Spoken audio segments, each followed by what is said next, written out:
CataractCoach.com, podcast series, episode number 75, with Dr. Darrell White, the most important lessons of the past many decades.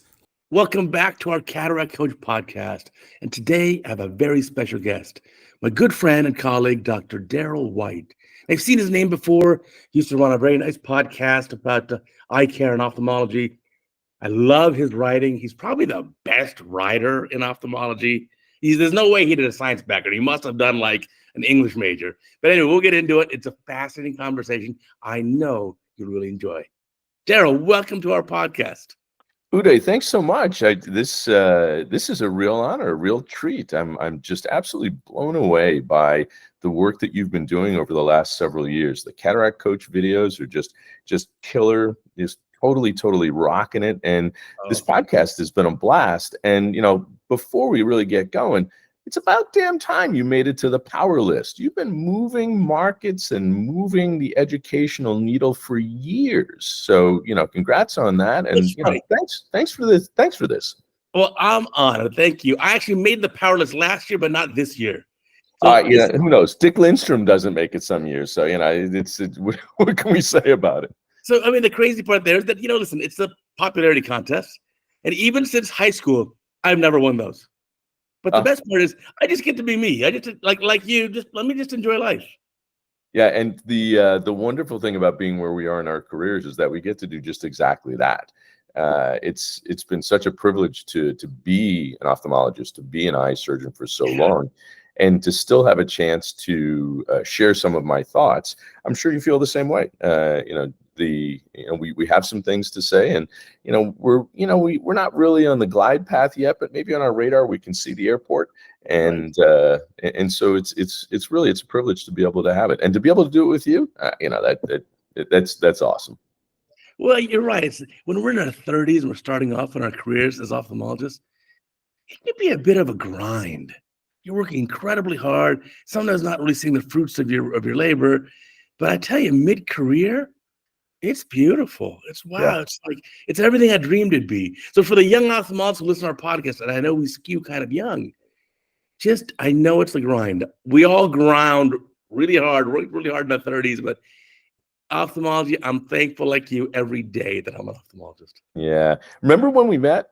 It was so this is a really funny thing, and you may not remember, but there was one of the original BMC events was at Dana Point, and it was a B&L event, and I met you and Mitch Jackson on the same day. That's pretty intense. Isn't that crazy? Yeah, I'm gonna get him on the podcast too, for sure. Oh, for sure. It's gotta be 20 years. Oh yeah, it's a little more than 20 years. I think it was the early 2000s, and it was Adam and David were just launching their business. And who else was there? Brendan Scheel. Talk about what a trio to meet for the first time at the same event. And you and I have, we have found ways to connect again and again and again for 20 plus years. It's been a great run. It's been a blast having this friendship.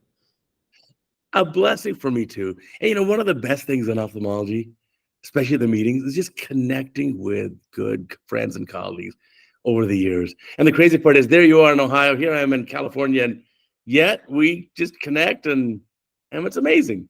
Yeah, when I woke up this morning, we wake up at our house at dog o'clock, and I know that you have dogs. I don't know if you have the same thing, but we have 2 Australian Shepherds, and they are just convinced that the day starts at 6 o'clock, regardless of what's going on. And I'm off today, and so dog o'clock came really early this morning. But I was thinking, you offered a really reasonable time for me here in East Coast time. What the heck are you doing up that early in California? So yeah, for people who are wondering, we're recording our podcast. It's 8:30 East Coast time, 5:30 a.m. Pacific time for me. I just wake up early. I like to sleep early. I wake up at 4:30. I like to get a lot of things done in the day. And so for me, I'm most productive in the mornings. Even when I operate in my surgery center, I leave home at 4:45, get there at 5:15. I start cutting by 5:45 in the morning. But then I'm done by 12 or 1 p.m. I'm done. Go home at noon or 1 o'clock. Yeah, I can't, since I don't own my own surgery center, I'm beholden to other people's schedules. And, it's a typical 7:30 start for me. I'm typically done by noon or one as well. The folks who work with me have been incredibly kind and Right. incredibly loyal, and so they do work hard for me, and as I'm sure they do for you. But which brings up an interesting thing. We've both been private practitioners for our entire careers, and that landscape has changed, hasn't it? When we first started, it was like 75% of ophthalmologists were in what you and I would consider traditional private practice, and it's what, 32% now or something like that? It's dropped dramatically, but all of medicine's changed. So since I finished my training in 2000, so for the last 24 years, I've done private practice on my own. But I've also did for 22 years, I did academics part-time. So from 2000 to 2022. And like 2 years ago, I retired from the academic world. Now I'm only doing my private practice, but you're right. Completely different. It was 75% private practitioners, and we actually got paid, double what we're getting paid in a year, $2,000. Oh, so now I finished my training in 1990, and we were paid at that time for cataracts. It was $1,800 a case when I first came out in practice, which you could reasonably say was higher than the true value, and I wouldn't No argue. way. No way. It's worth way more than $1,800. So now, it's crazy. It's some ridiculously low number. I think it's 569 or something like that, without taking into account inflation. It's the economics are just absolutely crazy. But as you alluded to in the beginning of our podcast, the benefits of being in private practice, I don't think have really changed. I think things have changed around it. Being our, captains of our own ship, even though, you have to take on some of the administrative stuff, but being the captain of my own ship has allowed me, even when I was in the, the grinding years, those, the first 15 or 20 years of practice, you had an opportunity to chart your own course. Right. I think having the autonomy is so critically important. Now, it's good to be your own boss. My only problem is sometimes my boss, who's me, is a little too tough. But other than that, yeah, we both had interesting evolutions that have gone right along with that. We've never practiced together. We've never practiced in the same area, but it's been fascinating for me. And I've kind of moved in and out of things that are around our practice, and you've done the same thing. We've had priorities that have come from family. We've had priorities that have come from our outside interests. I love the sound of my own voice, and so any opportunity to talk to people has always been fun. And I found my voice at the keyboard at a certain point, but the ability to choose when and where we've moved in and out, I think, has been priceless. Yeah, for sure. Being a captain of your own ship, as you put it, really is key. But, I like hearing your voice too. You got a great intonation, but more importantly, you're super eloquent. And even the way you write, let's talk about that for a minute. The way you write, I love to read everything you write. Now, how are you so good at writing? I write like a biology major. So interestingly, Uday, I am a biology major, but I went to one of those colleges that demands that everybody learn how to write well. I went to one of those small Northeastern liberal arts schools, and it doesn't matter really what you major in. Everybody's expected to write adequately. But I'm the son and grandson of English teachers, and the dinner table at the White House when I was growing up was just a fascinating free-for-all, where not only were you expected to be able to state your opinions, but you had to back your opinions up. And heaven forbid you not speak properly while you were backing them up. And so, those folks who know me kind of offline, I guess, know that I basically write the way I speak. And it's what's the best way to put this? I think while I'm typing, and since I can't type as fast as I think, it allows the thoughts to be more adequately and accurately distilled once they get on paper. If I just dictated it, dictation software is fabulous now, but if I dictated it, when I dictated, I find that the eventual end product quality is not quite as good. And so even though I type 70 words a minute, so it's not like I'm a hunt and pecker, but still it's much slower than I actually think. But that's it's interesting. Yeah, the writing thing has been good. I started writing years and years ago. I started writing for CrossFit. I had a long, really fun engagement with the CrossFit community and with CrossFit Inc. starting in 2005. And in 2007, I started writing for CrossFit every Sunday. That's where Sunday Musings comes from. And every Sunday I would write something for the CrossFit community. And I had my own blog, which I basically wrote just to empty my brain. You're a guy who's had an amazing number of really, really good ideas. And, Cataract Coach has allowed you to get a lot of them out. Sure. And, what I did with my blog was I just kind of emptied my internal hard drive, I guess is the best way to put it. Because when there was stuff banging around inside, there didn't seem to be enough room for new stuff to come in. Right. And putting it on my blog, getting it out, allowed me to kind of leave it behind and leave room for new stuff. So that's where the writing comes from. And I've been very fortunate that people have discovered it and they've enjoyed it. Well, you know what we love? We love that you absolutely speak your mind. You just let us know your process when you literally are typing your mind. But the best part is you say things that we're all thinking, but sometimes we don't put together in our heads until we read it and we say, yeah, that's actually right. It's one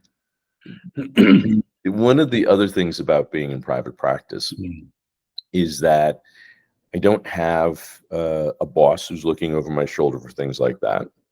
Although, the CFO of our corporation is really my boss, my wife, Beth. And those of you who know Beth, know that she's universally talked about as D. White's better 95%, because, calling her my better half really cheats her. That's too funny.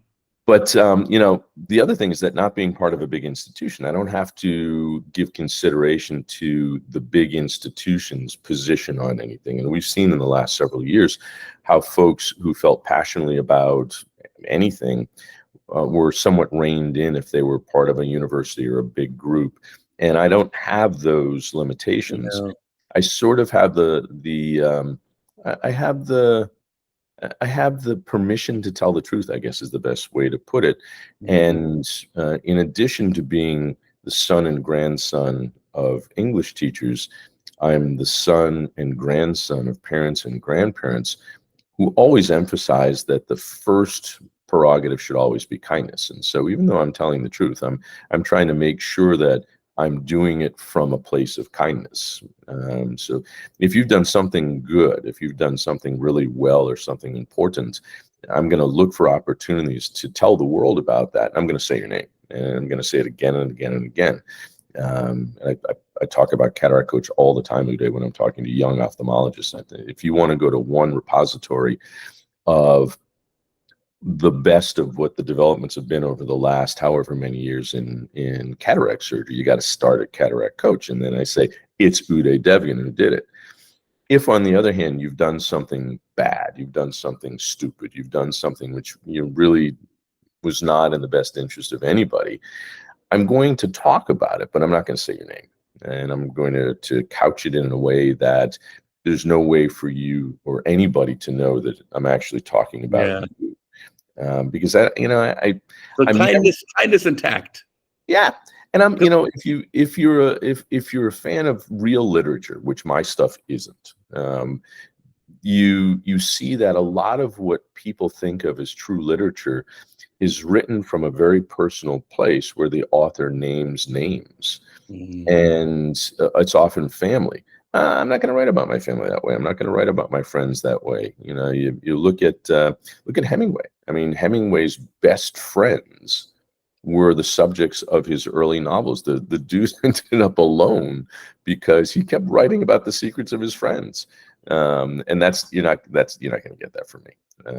Well, we appreciate that, because I've done as many dumb things as I have smart things. I'm pretty sure I'm zero sum at this point. Yeah, perhaps we all are. But it's the writing is fun. I was very fortunate. Somebody sent one of my personal pieces to Dave Mullen at Oculosurgery News years and years ago, and said, "Hey, you guys are always talking about looking for writers. Maybe this is a guy you want to look at." And so Dave looked at a few of my personal things, and then called me up and said, "Hey, listen, would you like to do a blog on dry eye?" And my response, of course, was sure. And then I've been giving the poor editors at Helio agita for a very long time. I think it was 2009. And I don't know why the other invitations came. After a short time, he said, "Hey, the blog's doing pretty well. Do you want to do a monthly column?" And my initial response was, "Haven't you been reading my stuff?"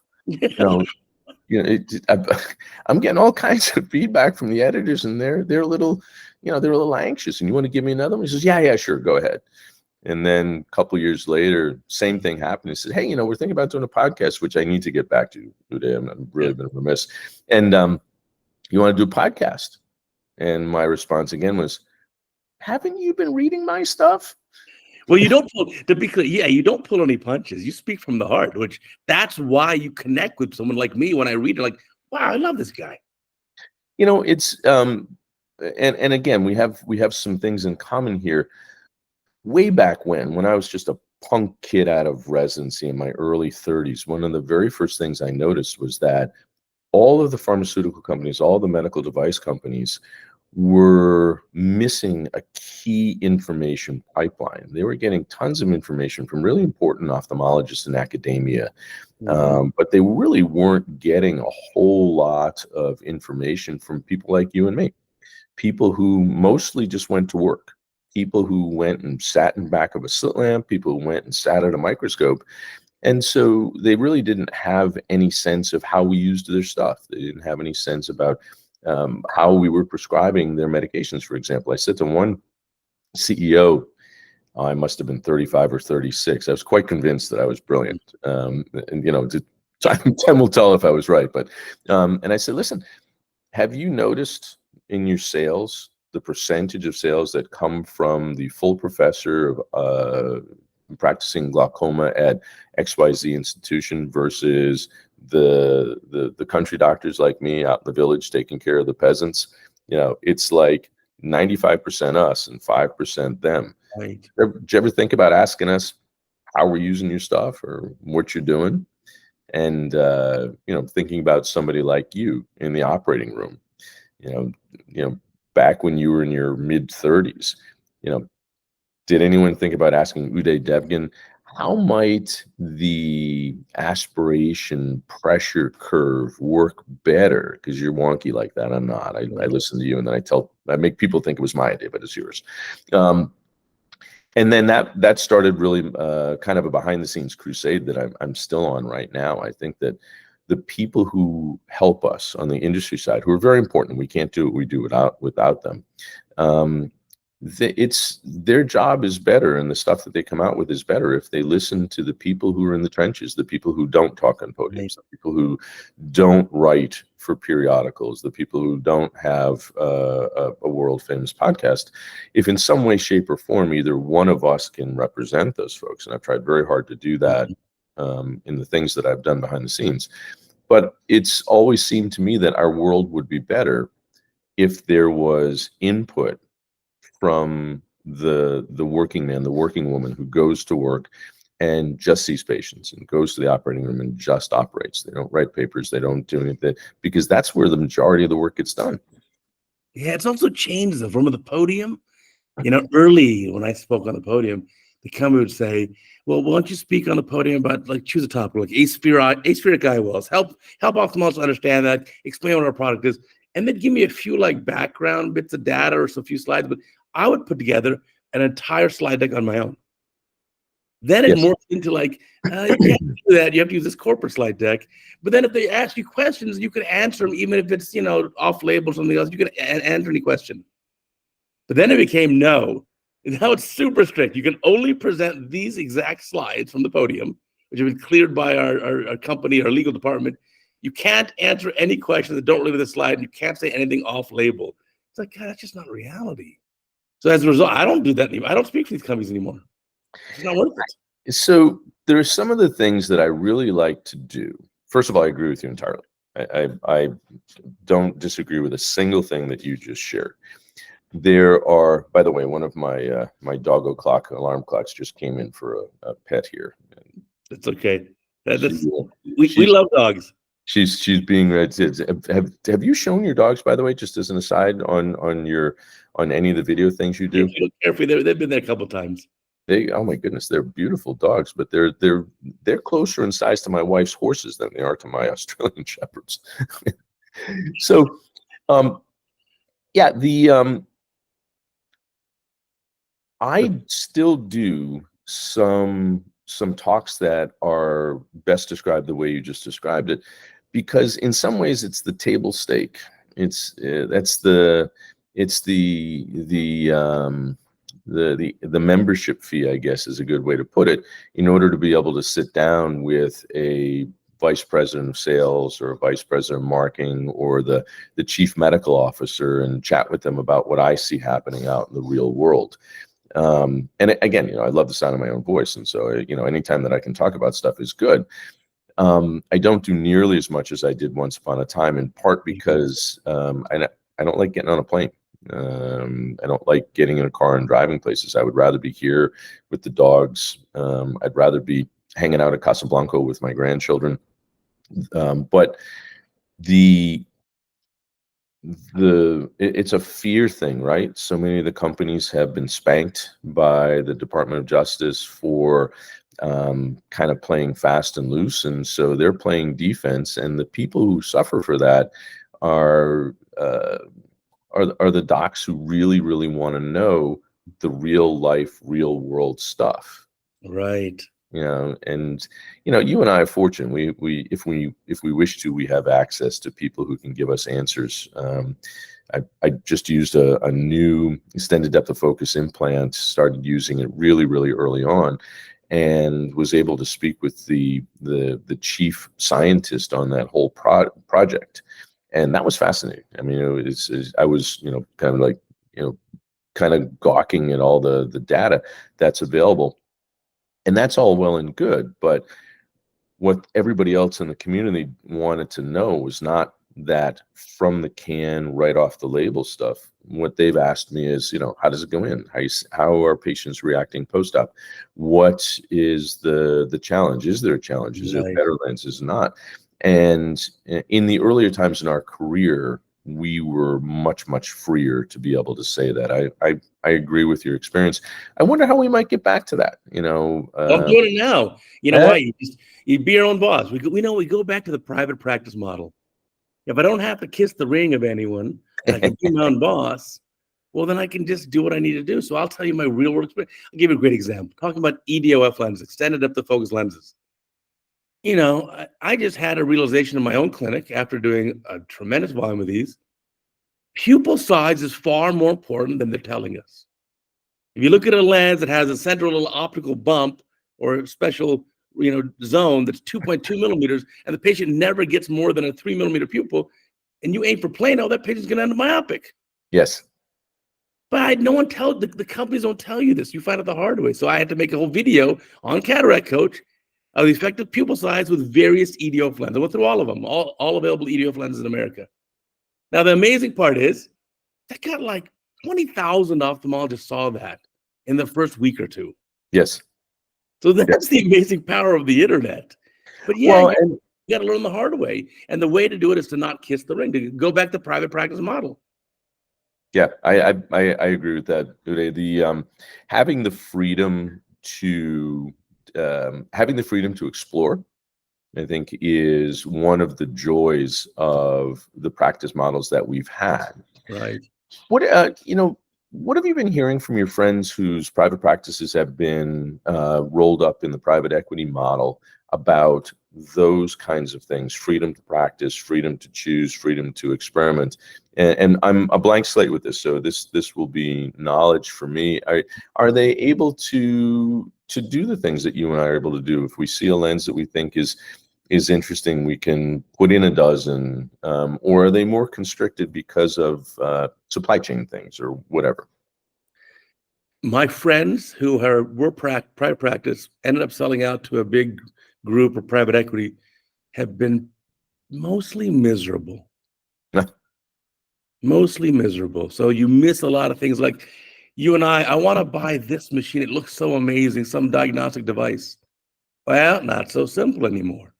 Now Yes. you have to put in a request. Now they have to have some mid-level MBA, from University of Phoenix, which could be a good place. I'm not picking on anyone, but they're going to tell you like, no, here's the cost analysis. You'd have to do X thousand number of scans to pick up. No, you can't have it.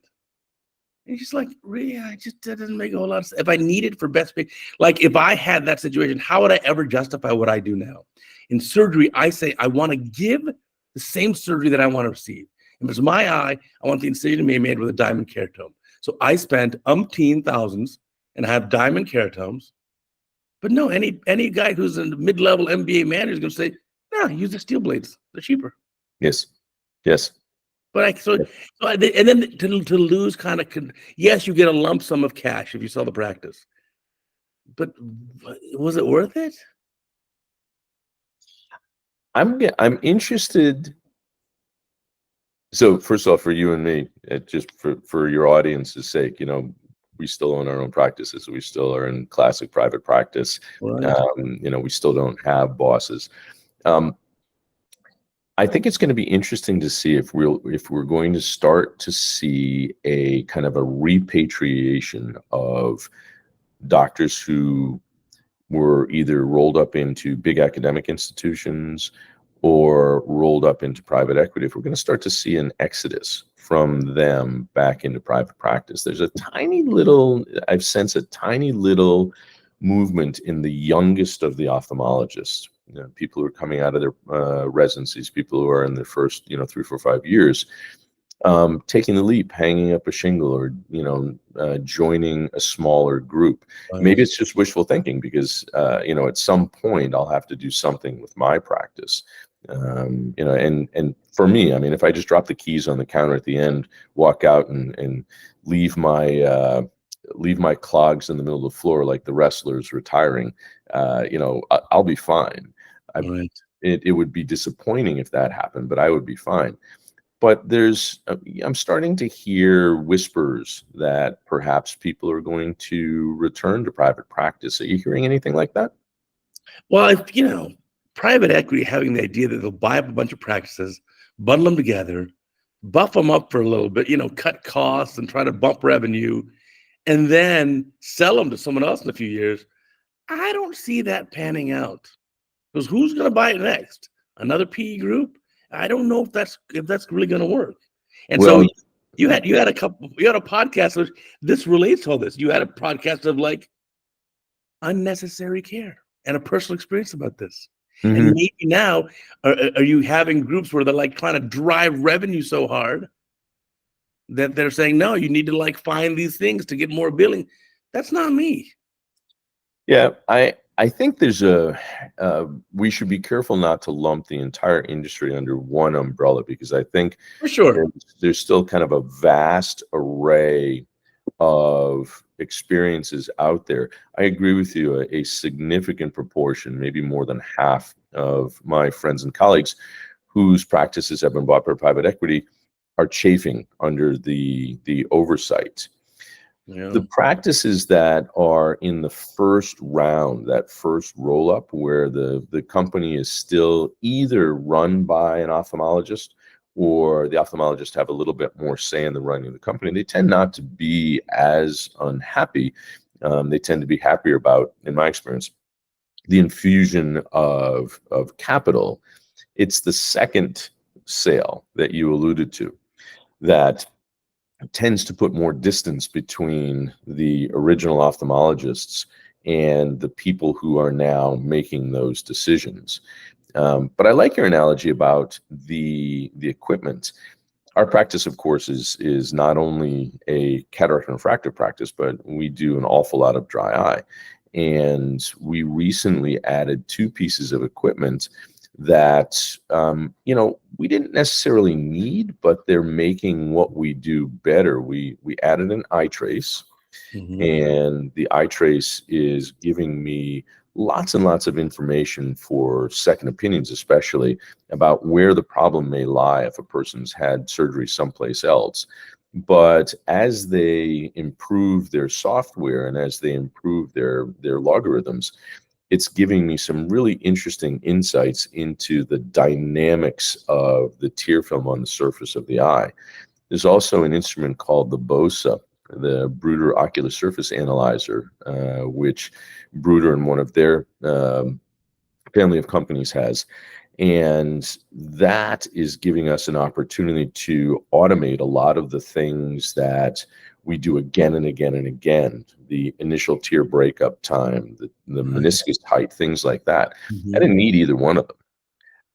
Both of them may eventually carry their own weight. But instantly by doing that, everybody in my practice, all the optometrists who work with me, all the technicians who are feeding information to me, and we all became better at our job. Right. And it's the outcomes that we're getting. We're already seeing a really nice improvement. I would say that neither machine is carrying its weight right now from a financial standpoint, and they may never do so when we're thinking about dry eye.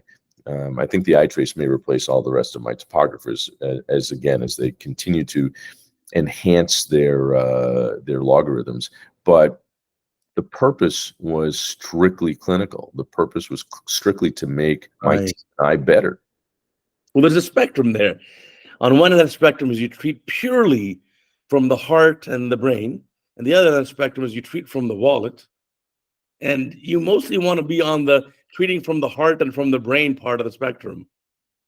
It certainly it makes it easier to go home at the end of the day, doesn't it? Makes it easier to leave the office and feel like you did the job that you were put there to do. For sure. I'm not the best businessman, that's for sure. But I'll tell you this, 100% of patients I see, I give them the same treatment that I'd want for my own body, my own eyes, 100%. Yep. And, it's especially, with dry eye, it's easy for me. I mean, I've had a bitter dry eye since I was in my mid-20s. And I literally stood in the parking lot in 2003 waiting for Joe Bankovich to show up. He was the manager, the Allergan manager in our territory. I'm waiting for Joe to show up and open up his trunk and take out the first samples of Restasis because I was dying to take it. I've been on an immunomodulator since 2003. And my dry, just like everybody else's, has gotten worse. And so I had about 40% of unresolved symptoms. I just started on perfluorohexyloctane, Mibo, when it was approved. So I empathize with my patients, to a great degree. For sure. And that's one of the things that it's been great to have permission to do, to be able to do that. So you said you're not a great businessman. Let's talk a little bit about that, because my practice, and just quickly to reference private equity again, one of our friends, I won't name names because I don't want to get them in trouble with their private equity owners, but one of my friends said to me that my practice has more in common with Vance Thompson's practice, even though the scale is vastly different than I have with anybody else, because my practice is based on culture. Right. And he said that, when you sell your practice to private equity, or if you join a big institution like the Mayo Clinic, the Cedars-Sinai, Cleveland Clinic, places like that, there's only one culture and it ain't going to be yours. And just to throw a big compliment to Vance. Vance and I started our practices at pretty much exactly the same time, and same basic theory, same basic structure, same basic philosophy. Vance did two things better than I did. Vance started his practice from his established practice, and I went out on my own and did it. And so Vance had an ongoing cash flow to do things. And Vance was smart enough not to do it under the umbrella of two very large, very aggressive accountable care organizations. And so Mhm. I have a little one office practice that is, highly focused on the customer and patient experience. Right. Vance's emphasis is on the customer and the patient experience. And like my practice, we both start off putting our emphasis on making sure that the people who work for us are having a good experience working for us. Vance, of course, now has, I don't know, 15 offices and 5 surgery centers and umpteen partners. So, Vance, if you ever listen to this, you did it better, brother. But We had him on the podcast previously, so yeah, very fascinating episode. Go back and listen to it, people. I did. I listened to that one. So there's a culture. Right. And there's a culture that we all try to foster. And I'm interested, as your practice has evolved over the last 20 years, has your culture evolved? Have there been mileposts along the way that you feel you reached and maybe you adjusted, pivoted, or enhanced? What's your experience been with that? Yeah, I think the only constant that I've had is change. And so I think there's been periodic changes. Some are larger, some are smaller. Probably a big change was the first 6 years or so in my practice. I did everything that walked in the door. I had fantastic residency training. And so I felt comfortable doing strabismus surgery and ptosis surgery and glaucoma and cataract and cornea and you name it. I did diabetic, PRP, panoramic photocoagulation. I could do anything. I did 1,000 diabetic lasers in residency, 1,000. So I thought I was great.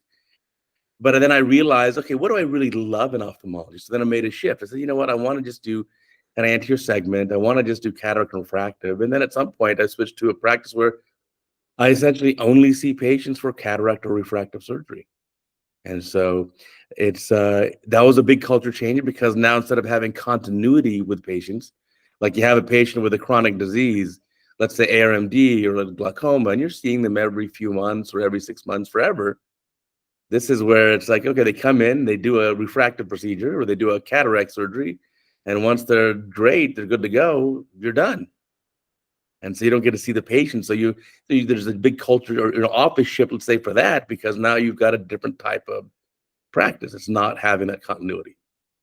So Yeah, that's a big shift. I also had a great comprehensive residency. I trained at NYU, and Mark Steele and I actually still hold records for the most lasers done as senior residents at NYU. We may or may not have shifted lasers that might have gone to the fellows toward ourselves, maybe. But in my early years, I did all that too, and it's interesting that the arc of what we've done has been so parallel as time has gone on. right. I started to drop the things that I really didn't enjoy. I was really good at doing lid surgery, but I didn't like it, and so I handed that off and did PRPs, and then I realized that boy, oh boy, there's this big retina group right down the street. Right. They do a great job with that stuff, and I don't have to do that. And thank heavens I had made that decision before anti-VEGFs came in. I mean, I have no interest in doing that. Doing lasers, way back when before we had anti-VEGFs, and you're doing lasers for subretinal neovascularization. The only thing that's in question is how big will the blind spot be? Yeah. Right. God bless retinal doctors, that they were willing to do that. But it's interesting. The scope of practice for me, my scope of practice has become smaller and smaller and smaller over the years as I do more and more of less and less. But it's interesting in my community. I'm far from the busiest cataract surgeon in my community. There are people who were much more driven to get their practices to be more like yours. And we've got a guy in town, Bill Wiley, who's just an absolutely fantastic cataract surgeon. And Bill does 3 times as many cataracts as I do, but does just an epically wonderful job. And so I'm happy he's in town. But for some of the other things, one of the experiences that I'm having, which it sounds like you're not having so much, is even though the big organizations have been getting bigger, things are harder to achieve for the patients. It's harder for Oh, the for sure. it's harder for the patients to get in. I had my first blowout fracture coming in seeking surgery in 10 years 2 weeks ago. I haven't done an orbital case in 30 years. Mhm. And at Bellevue, of course, I mean, that was a Yeah, weekly experience, right? of You know, course. we the at Bellevue, we used to call, it's very not very polite, but we used to call the trauma victims targets. And in New York City, there are only two kinds of people: targets and people who hit targets. And Boy. at Bellevue, the ER was the target range, and I saw a blowout fracture every single night that I was on call when Yeah, at for sure. Bellevue. But why is that patient coming to me? Why was that patient in to see me? We had a patient who has um, a perichiasmal tumor, and they're already in one of the big organizations. That patient was coming to me for the Right. consultation. You've Right. got 40 ophthalmologists in the organization. Why is that patient coming to me? And the reality was that they couldn't get through to get in with the big organization. Wow. And so again, to kind of drift back to the private practice model, if you're in an office where the people who are answering the phone are around the corner in the office from the people who are seeing the patients, um, the private practice model still works awfully well. It works The great. patient, the Right. patient gets Right. in, right? Right. Now, should they be seeing me with those problems? Probably not. That's probably, I'm probably not the guy. I still remember most of that, and we try very hard to get them to the Mhm. appropriate person at the academic centers. But it's an interesting take that I don't think is talked about enough. Right.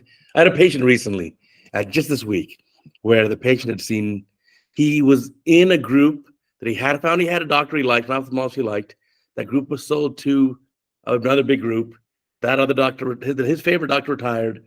He says then they replaced his favorite doctor with another one and then another one. And he just says, they just keep going like a revolving door of young doctors starting that practice. Then he says he tried to call all sorts of other big centers around me. And he says, it took forever to get in. He says, I called your clinic. He says, you offered me an appointment within a week or two. And he says, then I came here today. He says, I get checked in right away. He says, I didn't wait not even 5 minutes in your waiting room. And now the next thing you know, I'm in the exam room. He says, that kind of experience, he says, he hasn't had in years. Yeah, yeah. It's Mhm. it's a wonder that we're not hearing more about that, and it's a wonder that we're not hearing more from patients about that. Right. And it's I I don't know how to affect that. For Right. all the platforms that I've been granted, and for all the the opportunities that I've been given to share things, I don't know how to change that. I'm really at a loss to know how we can move that needle.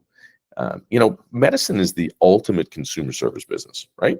You know, we Mhm. we are charged with, we're given this privilege to take care of folks when they're at their most vulnerable, Right. and it's something that really is a privilege as much as it is a profession. But see the my better 95% is heading out.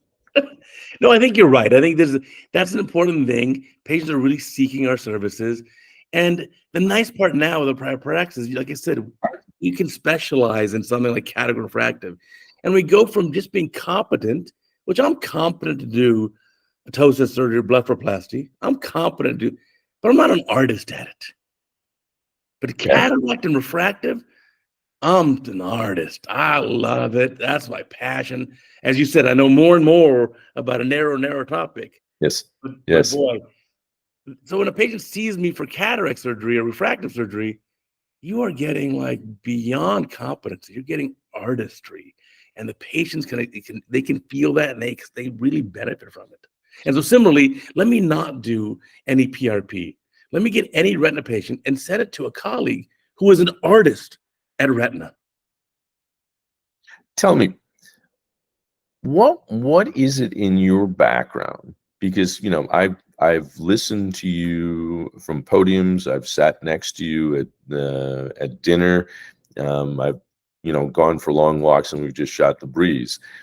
What is it in your background that you think allowed you to have an early and easy rapport with patients? What is it in your background? What did you learn? How did you learn to be the server on the service continuum? Because that's what we are. I mean, we're on the serving side of the relationship. What in your background, what in your experiences helped you to become so good at that? Well, it's going back to kindergarten. We learned the golden rule in kindergarten. But if you don't know the golden rule, it's do unto others as you would have them do unto you. So I want to give the same level of care that I want to receive. And that starts off with patients of just really understanding them and just being kind. And elementary school kids are really cruel.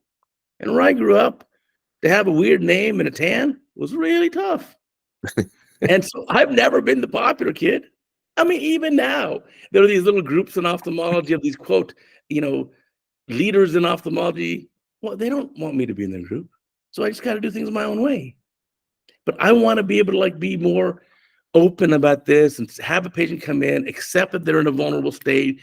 They're scared out of their mind. You want to go do a surgery on their eyeball? They're so just to, hey, you know what? I'm here for you. I will give you my absolute best, absolute. And so again, it's kindergarten. That's all it is. Yeah, you came to it a little earlier than I did. I was. How can I put this in a? But you have it easier. When was the last time someone said, "Can you spell your name?" Yeah, right. If I say my name, sometimes they'll say, "Did you sneeze? Bless you." I'm like, "No, that's my name." Yeah. So interestingly, nobody ever spells my name correctly. What? My name is there's so many different ways to spell it. How It's about you common. spell White? Yeah, but the first name. Okay. Yeah. So my experience was interesting. I I grew up in a hyper competitive family. And I mean, to the point, I have 3 siblings, and we were so competitive that we would compete to be the one to put the first mark in a new peanut butter jar. And we would literally draw blood as we were all going for it for the same time. So there was a huge drive to develop your personality, to develop a competitive drive. And my dad, who was a brilliant manager, absolutely brilliant, kind of a business process savant, but also a great manager of people. He, from at least for my brother and I, he insisted that we become caddies. And we're both decent golfers. And then my brother's an excellent golfer. He's +2. It's crazy. But he insisted that we become caddies.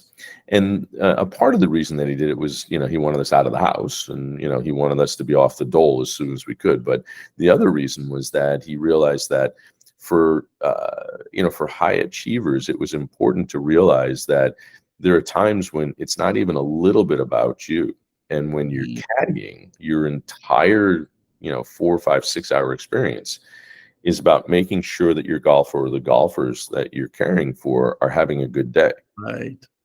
Doesn't matter what kind of a day you're having. It only matters what kind of a day they're having. And so and that was where it was ingrained in me. And I wrote an essay one time, and I talked about it being about how medicine is the ultimate consumer service business. And, what should we do to inculcate that philosophy in our residents and young doctors, not only in ophthalmology, but all around. And I looked around and I thought about, what are the other jobs that are like that, where it's high pressure and maybe it's high volume, but you're not the person who's at the center of it. And, if you think about it, certainly a caddy, a shoe salesperson, right? How much more, focused are you on something which maybe, you're not really totally comfortable with, than helping someone buy a pair of shoes, right? You're right there. You're dealing with their feet, and, it's a very personal thing.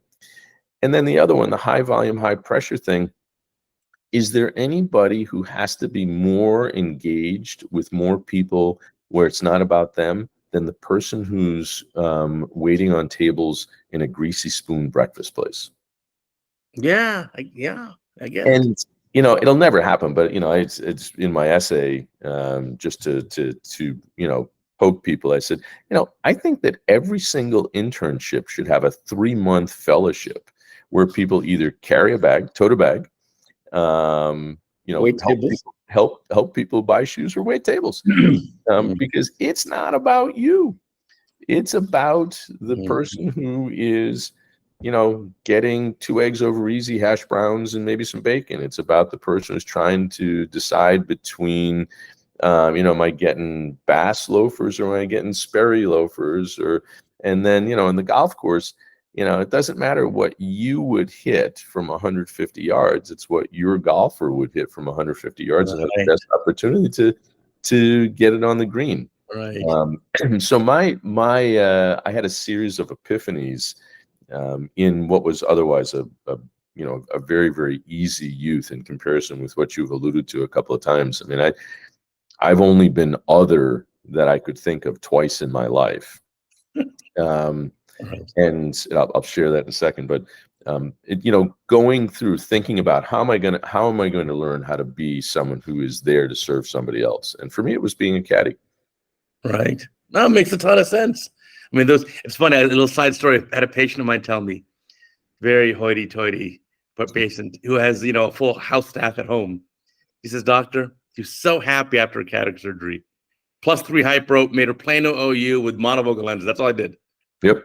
He says, doctor, of all my service personnel, you and my chef are my 2 favorites. And I was like, thank you. That must be one heck of a chef. Oh, that's great. That's great. What do you think the future of private practice is going to be? What's going to happen with all of this? So I don't think that anything's going to happen to you and me. I don't think that we're going to be driven out only because we're far enough along in our practices. I think there's in order for things to truly change, I think we need to see an exodus from the larger organizations of some of the younger people. And I think we need to get some kind of support from patient organizations to change some of the reimbursement policies that there are. I mean, the difference between what you and I get paid for what we do in comparison with the large accountable care organizations in your world, UCLA, Cedars-Sinai, places like that, is really what's been driving people into the bigger groups. They don't get $569 for a cataract. They get 160% of that because of the adjustments, because they're an ACO. Same thing in the operating rooms. Your operating room, your surgery center gets from Medicare $969. And it's the same $969 or $989 that we get in Cleveland, even though your expenses are much higher. But for a Medicare patient, UCLA is getting $1,700. And, is some of that justified because of the difference in what they're doing in the community? Perhaps. But many of those organizations, while crying poor, are sitting on hundreds of millions of dollars of what they call revenue in excess of expenses. The rest of us call that profit. Yeah. But there has been such a mega trend that followed the Affordable Care Act's passing, the affordable that has made it hard from a financial standpoint to be in private practice. Again, you and I are far enough along the line, we're probably going to be able to make it through without having a boss. But what it's going to take to rejuvenate that is young people saying, listen, I want my boss to be the person who's sitting in the chair in front of me. I want my boss to be the person who's sitting under the microscope in the operating room. Right.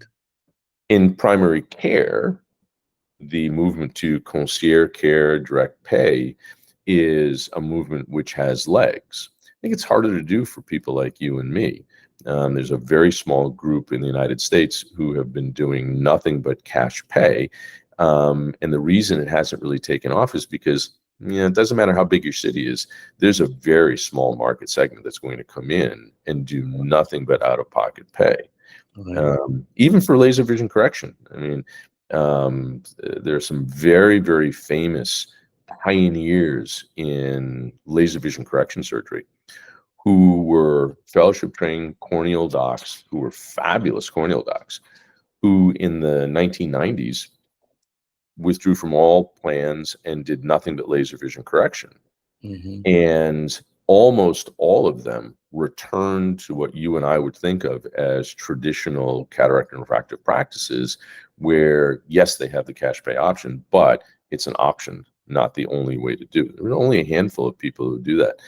I think in the specialties, in the surgical specialties like yours and mine, non-cosmetic, Mm-hmm. it's a challenge, and I try to be optimistic that there will be a next wave of private practitioners who will go out and put the patient first, who will go out and grind like you and I did, Right. and hopefully reap the benefits of the grind, because your life and my life, our lives are pretty good right now. We worked awfully hard when we were young men. We had a lot of people whose footsteps we walked in, right? Neither one of us was born on third base. Mm-hmm. I beat out an infield single, and maybe I stole second, and then somebody sacrificed me to third, and that's how I ended up on third base. Um, I don't know how how the younger people are going to be able to do it, Uday. I know that anytime I'm asked, Yeah. I've had the privilege of mentoring some younger ophthalmologists in their 30s and 40s as they've asked these questions, and anytime I'm asked, I extol the virtues of only working for that person who sits in front of you. I'll And take you there. I had a podcast where I learned something very important. A young ophthalmologist, Jeffrey Tran, Tran. It's one of my podcasts, maybe 20 to 30 episodes back. Early 30s, mid 30s, 35 years old, decided that his first job or second job wasn't really the fit for him, decided to go solo. And his revelation, which struck me, and I still remember, is he says, when was the last time you ever heard of an ophthalmologist who started a private practice and then it failed and he or she had to shut it down? I said, I've never heard of that. He says, right. He says, so private practice has a virtually 100% guarantee you will succeed. It won't be easy. It'll take time. But he says, you can certainly do it. And yeah, he is making a go of it. And his podcast is fantastic. If you're a young ophthalmologist, you better go back and look up that episode and listen to it. But you can for sure do it. The advice I'd give to my own, let's say, kids, if they go into medicine and they do private practice, be your own boss. It will take time to build momentum. You cannot build momentum overnight. But it'll be one of the best things you ever did. And I think the young generation is smarter than us. They have a much more bigger interest in valuing work-life balance and spending time with their families and doing it better than I did or better than we did. And so I encourage them, you can do it. And I think there's going to definitely be a role for it. And I'd bet on it. I listen. I'm a fan of that philosophy, and I am saying the same thing to everybody. Look, you get to choose how your life goes, right? Right. Remember when you were on the road all the time, and then you looked at that and you said, hey, listen, what I really like is I really like doing ophthalmology, not talking about ophthalmology, and you just turned off the spigot. When I was 35, Beth said to me, hey, listen, I'm all about, you being successful and you defining what success is. And if you want to be expert who travels and things like that, and that's how you'll define success, great, I'll back you 100%. But if you're just doing it because it looks like it's kind of fun, then I'd rather you come home for dinner. And so I didn't do anything for 10, 12 years Yeah. other than go to work and be a working ophthalmologist. You have that choice, though. You can make those decisions based on what's important to you as a human, Right. not necessarily what's important to you as an employee or a professor or whatever. I hope we're right, Uday. I really hope that we're right. You and I and many of our peers have had a great run. And, Mm-hmm. I don't know what the end game looks like. I really, really don't. I don't know what I'm going to retire to or when that's going to happen. I don't know what the financial aspects are going to be at the end game. But all along the way, for 34 years, having the opportunity to put the person who sits in front of me first, Right. just like the guy who is a 25 handicap, I'm toting his bag on a Saturday morning. I was able to put him First. Yeah. the lessons that you learned in kindergarten, the lessons that I learned from my dad and on the golf course about how we're supposed to treat people for Mm-hmm. whom we are working. And at the end of the day, when I'm sitting down in the captain's chair in the operating room, snuggling up to the microscope, yeah, the person who's really the boss is the person who's on the table there. That's the Right. person for whom I'm working. Um, I'm very hopeful that our memories will become a legacy that others will take up, that they'll carry the mantle of private practice Yeah. surgery. They'll take it to the next level. Yeah. My point was, if I needed to have a shoulder surgery, I'd seek out an orthopedic surgeon who I thought specialized in shoulders, didn't do everything, he's focused on this one issue, and was an artist at this thing, and had a private practice where I could be put first.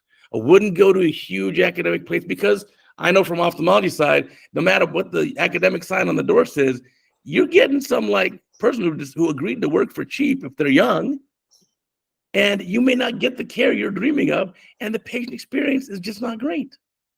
So I choose a private practice for orthopedics.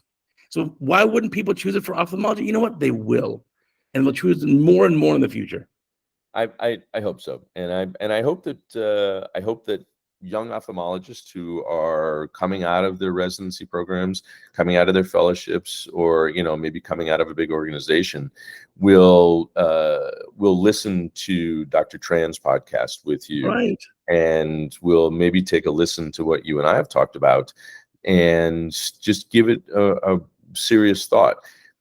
Private practice, from a medical standpoint, has always been how people get the best experience when they're getting care. They get outcomes which are certainly no less than any other circumstance. Right. It can be hard for us, right? When I started Sky Vision, I took an 80% pay cut, and I didn't get a raise for 7 or 8 years. Right. But it was still great to go to work, and because again, I was there for the person who was sitting in front of me. And that's why we went into medicine. That's we were good at science, but that's why we went into medicine. Plus, Right. At the end of the day, when you're in the office, you're the guy who's doing most of the talking. And I think I mentioned all the way in the beginning that I love the sound of my own voice. And so I get to talk to people all day long. Right. No, it's fantastic. Listen, I wouldn't change a thing. I'm so happy I've kind of had the career path I've had. And I'll tell young ophthalmologists, listen, your first job, it's like your first girlfriend or boyfriend. They can be great and all for the time, but may not be the one you're with forever, and that's okay. If Yeah. you decide later in life, you can still do private practice. Yeah, and we learn from all of them, right? We learn from all of those experiences. The first big practice that I was in, even though I left under slightly trying circumstances, on balance, it was a great learning experience. And the senior partner was a great ophthalmologist from whom I learned an awful lot, not only from a business standpoint, but also from an ophthalmology standpoint. And I don't regret a minute that I was there because of all the learning and his generosity as a teacher.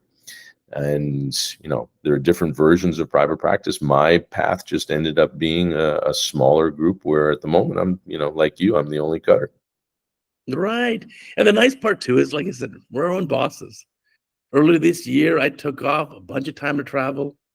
This year, I'm actually going to give CataractCoach lectures in 21 countries. 21 countries. This year alone, in 2024 alone. Wow. So I really, but I can do that because I do what I want. Yes. And Yes. so, no, I encourage our young people, keep this in mind. You can do this. I promise. I assure you, I am not that special. So After you said you can do whatever you want, I missed that part. I said, I'm not that special. If I can do it, you can do it. You can do it better than I can do it. I think and I'm excited to see that. I'm excited to be able to watch what that next generation is going to do from the platform that our colleagues and you and I have done. Because yeah, for sure, man, they're smarter. they have their stuff together. Yeah, that's all of that for sure. 21 countries, holy smokes, that's quite a year. Because I want to. Yeah. And so to Yeah. me, it's like it's a pleasure. So it's not really Well, you've earned the privilege of doing that, because it's not like you didn't work hard to get here, right? no, of course. Yeah, listen, some people say it's luck, but I say, yeah, the harder I work, the luckier I get. It's funny how Yes. that is. Yes. Well, listen, man, I really am so thrilled to get a chance to chat with you, and hopefully you've had as much fun as I Oh, have. fantastic. Yeah, Sasha apologizes for interrupting, but she desperately needed to tell us what was outside the window. We love dogs. Don't worry about it. Thank you again, Darrell. I want to remind our listeners and viewers, remember, we've got a new CataractCoach podcast every Sunday. Amazon, Apple, Spotify, Google, anywhere you find your podcast, you'll find the CataractCoach podcast. Also, remember, we still have a new CataractCoach video every single day, more than 2,200 videos, and I promise I won't miss a day. So until next time, we'll catch you later.